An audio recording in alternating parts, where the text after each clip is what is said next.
There's this word we use, lazy, and we use it like it's a diagnosis, like it's a character flaw, like it's something that needs to be fixed, overcome, beaten into submission. I'm so lazy. I can't get myself to do anything. I know what I need to do, but I just don't. What's wrong with me? And society has a whole arsenal of solutions ready. Discipline, motivation, accountability, productivity hacks, morning routines, cold showers, affirmations, all designed to beat the laziness out of you, to force yourself into action, to override whatever's making you resist. But here's what nobody tells you. What if laziness isn't a problem? What if it's not a flaw, not a weakness, not something broken that needs fixing? What if laziness is actually intelligence? Stay with me here, because this goes deep.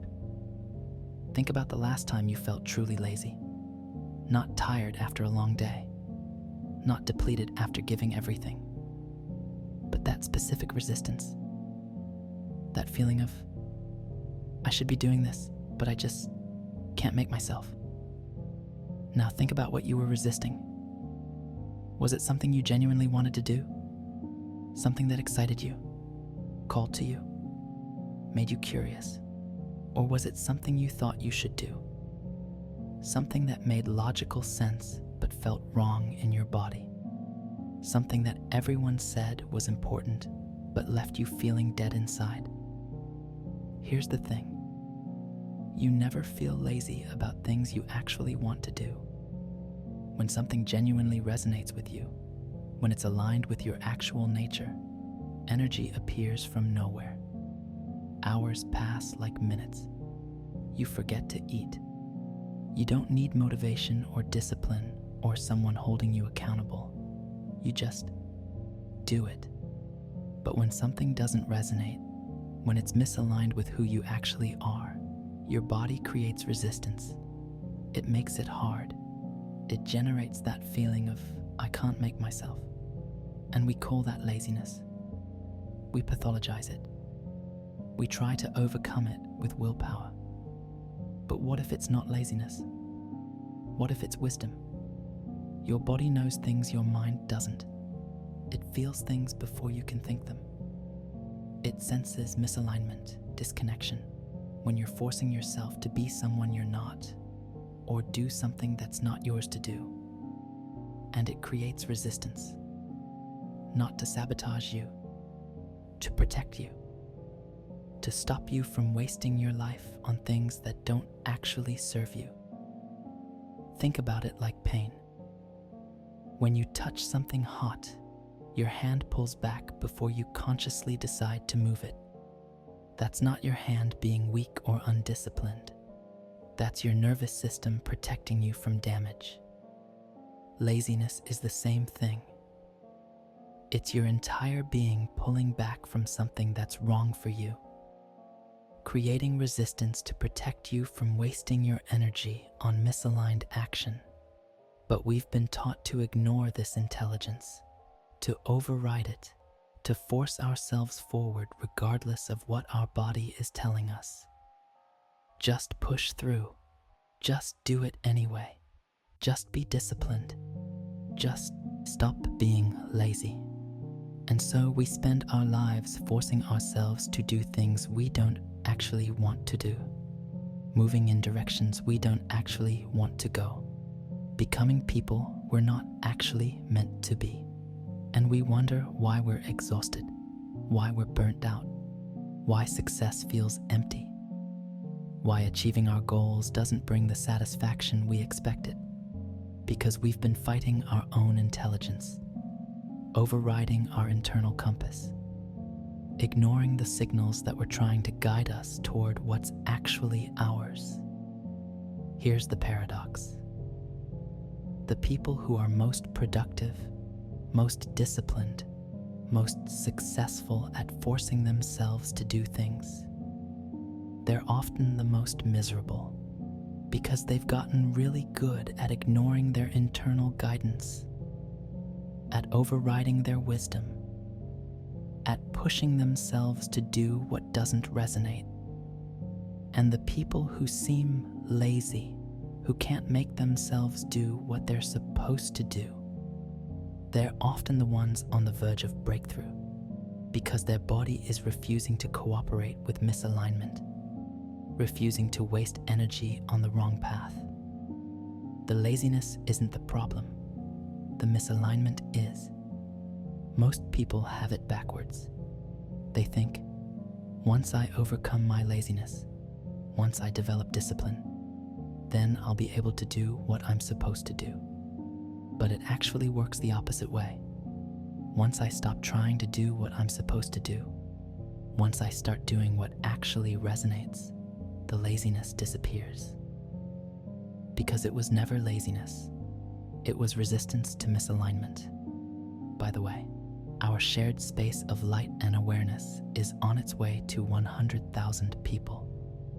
Thank you to everyone who subscribes and brings this moment closer. Think about a time when you were completely absorbed in something, when you lost track of time, when energy seemed limitless. Were you being disciplined in that moment? Were you forcing yourself? Were you overcoming laziness? No. You were aligned. You were doing something that resonated, and energy flowed naturally. Now compare that to trying to force yourself to do something you should do. Something logical, practical, responsible, but dead inside. How much discipline does that take? How much willpower? How much constant management of yourself? The difference isn't in you, it's in the alignment. When you're aligned, things flow. When you're misaligned, everything's a battle. And laziness? It's just your body's way of saying, this isn't it. This isn't your path. This isn't what you're here to do. But we've been taught to ignore that message, to see it as weakness instead of wisdom, to fight against it instead of listening to it.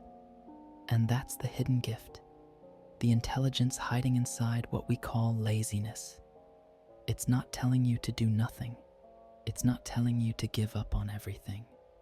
It's telling you to stop doing the wrong things, to stop forcing yourself down paths that aren't yours, to stop trying to be someone you're not, so you can finally do what you're actually here to do. So, if laziness is actually resistance to misalignment, the obvious question becomes, what specifically is it resisting? What's the misalignment it's trying to protect you from? And this is where it gets really interesting, because the resistance isn't random. It's not just, some things feel hard and some feel easy. There's a pattern, a logic, a deep intelligence operating beneath your awareness. Watch this. You feel lazy about going to the gym, but you don't feel lazy about dancing when your favorite song comes on. Same body, same movement, completely different energy. You feel lazy about working on that project your boss assigned, but you don't feel lazy about staying up until 3 a.m. working on that thing nobody asked you to do, the thing you're weirdly obsessed with. Same effort, same hours, opposite resistance. You feel lazy about socializing at networking events, but you don't feel lazy about talking for hours with someone who genuinely interests you. Same social energy, different context, different response. So what's the pattern? The resistance appears when there's a gap between what you're doing and why you're doing it. When the action serves someone else's agenda, their expectations, their definition of success, their version of who you should be, resistance appears. When the action serves your genuine nature, your curiosity, your authentic values, your real energy, resistance disappears. Your body isn't lazy. Your body is discerning. It's constantly asking, is this actually mine to do? Is this aligned with my real nature? Or am I just performing someone else's script? And when the answer is performance, When you're acting from should instead of genuine desire, it creates friction, resistance, that feeling of heaviness, of I can't make myself. This is why you can't discipline your way out of laziness. Because discipline is just more force, more overriding of the signal, more pushing yourself to ignore what your body knows. And sure, that works for a while. You can force yourself, you can push through, you can override the resistance with enough willpower. But at what cost? Think about someone who's really disciplined, who forces themselves to do what they're supposed to do, day after day, regardless of how it feels, who never gives in to laziness, never listens to resistance, never stops pushing. From the outside, they look successful, accomplished, together. But look closer. Look at their face. Look at their energy. Are they alive? Are they vibrant? Or are they running on fumes, maintaining an image, going through motions that stopped meaning anything years ago? That's what happens when you win the battle against your own wisdom. You succeed at the wrong thing. You become good at being someone you're not. You achieve goals that don't actually fulfill you. And the laziness? It was trying to save you from that. Trying to stop you before you wasted decades moving in the wrong direction. But here's where it gets tricky, because sometimes the resistance isn't about the action itself. It's about the energy behind it. You might resist writing because you're trying to write what you think will be successful instead of what wants to come through you. You might resist creating because you're focused on whether people will like it instead of whether it's true. You might resist sharing because you're worried about judgment instead of offering what you actually have to give. Same actions, different motivations, completely different resistance levels. This is why two people can have the exact same job, same tasks, same responsibilities, and one feels energized while the other feels drained. It's not the job, it's the relationship to it, the why behind the what. When you're doing something to prove yourself, to be seen, to meet expectations, to avoid criticism, your body resists because it knows that's not sustainable. That's not real. That's performance. When you're doing something because it's genuinely yours, because it wants to come through you, because you can't not do it, energy appears because you're aligned with something real. And here's the thing most people miss. The resistance isn't always telling you to stop completely. Sometimes it's telling you to shift, to adjust, to find the version of the action that's actually aligned. Maybe you don't hate your job.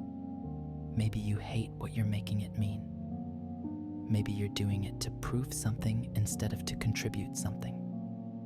And that subtle shift in energy changes everything. Maybe you don't hate exercise.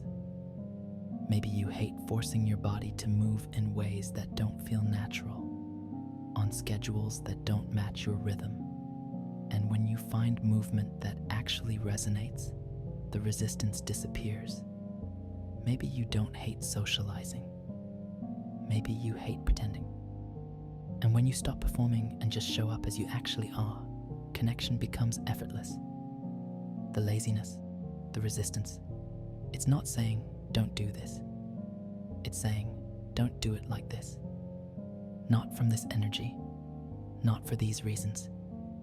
Find the aligned version. Find what's actually true.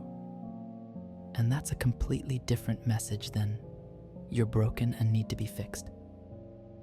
Most people spend their entire lives fighting themselves, forcing themselves to do things that create resistance, calling themselves lazy when their body refuses to cooperate with misalignment, But what if you stopped fighting?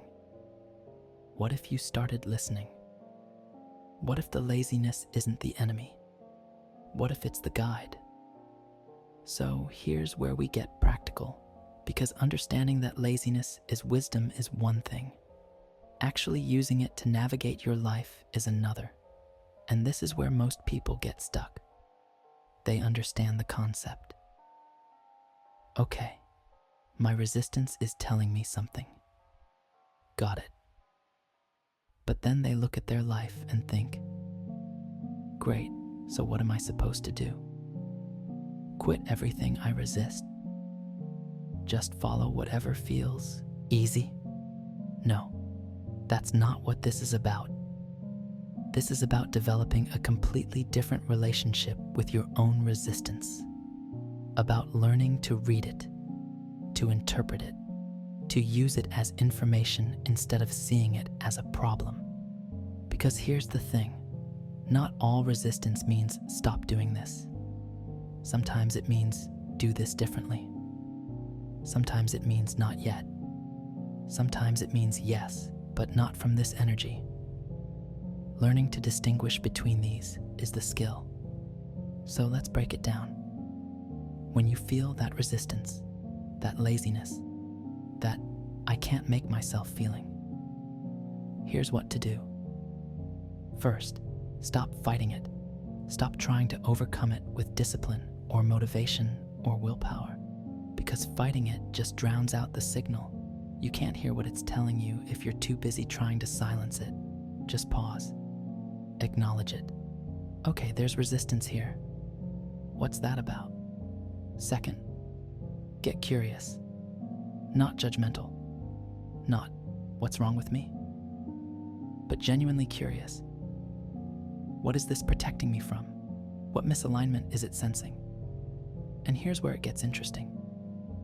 Because when you actually ask that question, when you get quiet and listen, answers come. Maybe you realize you're doing this thing to impress someone, and your body knows that's not sustainable. Maybe you realize you're doing it because you think you should, because everyone says it's important, but it has nothing to do with who you actually are. Maybe you realize you're doing it from fear, from if I don't do this, then... And your body refuses to operate from fear long term. Or maybe you realize the action itself is fine, but the way you're approaching it, the energy you're bringing to it, the story you're telling yourself about it, that's what's creating the resistance. And that distinction changes everything. Because sometimes the solution isn't to quit, it's to shift. To find the version of the action that's actually aligned. You don't hate your job. You hate trying to be someone you're not at your job. So what if you stopped? What if you just showed up as yourself and did the work from that place? You don't hate creating. You hate the pressure you put on yourself about what you create. So what if you removed that? What if you created just to create, without needing it to be anything? You don't hate working hard. You hate working hard on things that don't matter to you. So what if you redirected that work energy towards something that actually resonates? The resistance isn't saying do less. It's saying do what's actually yours.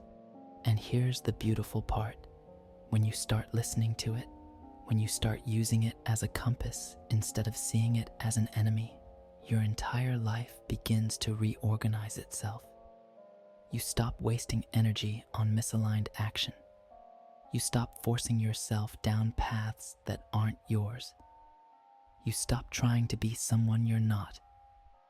And that freed up energy, it becomes available for what's actually aligned, for what genuinely wants to move through you. People think following their energy means becoming lazy, doing less, achieving nothing. But it's the opposite. When you're aligned, you have access to energy you didn't even know existed. You work harder than you ever have, but it doesn't feel like work. It feels like flow. And the fascinating thing, other people can feel it. When you're no longer forcing yourself, when you're moving from genuine alignment, there's a completely different quality to your presence, your work, your impact. People who are forcing themselves, even if they're successful, even if they're productive, there's a deadness to it. You can sense the performance, the obligation, the lack of genuine energy.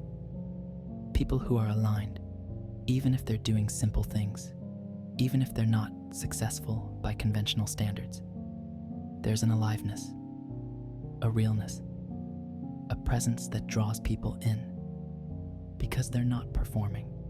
They're not trying to be someone. They're just expressing what's actually there. And that's what's on the other side of listening to your laziness. Not doing nothing, not giving up, but doing what's actually yours to do from energy that's actually real. So here's the practice. For the next week, every time you feel that resistance, that laziness, don't fight it. Don't shame yourself. Don't force yourself forward. Just stop. Get curious. Ask, what is this telling me? What misalignment is it sensing? And listen. Actually listen. Not with your analytical mind trying to figure it out, but with your body, with your feeling sense, and see what shifts. See what becomes clear. See what doors open when you stop forcing yourself through walls. Because the hidden gift inside your laziness, it's not permission to do nothing. It's guidance toward doing everything, but only what's actually yours. And when you find that, when you align with that, you discover something shocking. You were never lazy. You were just wise. Wise enough to refuse misalignment. Wise enough to wait for what's real. The world calls that laziness, but it's actually integrity. The integrity of a body that knows what's true and refuses to settle for what's not. If this video shifted something in you, write in the comments, "I'm listening to my wisdom." Write it as your promise. Nobody,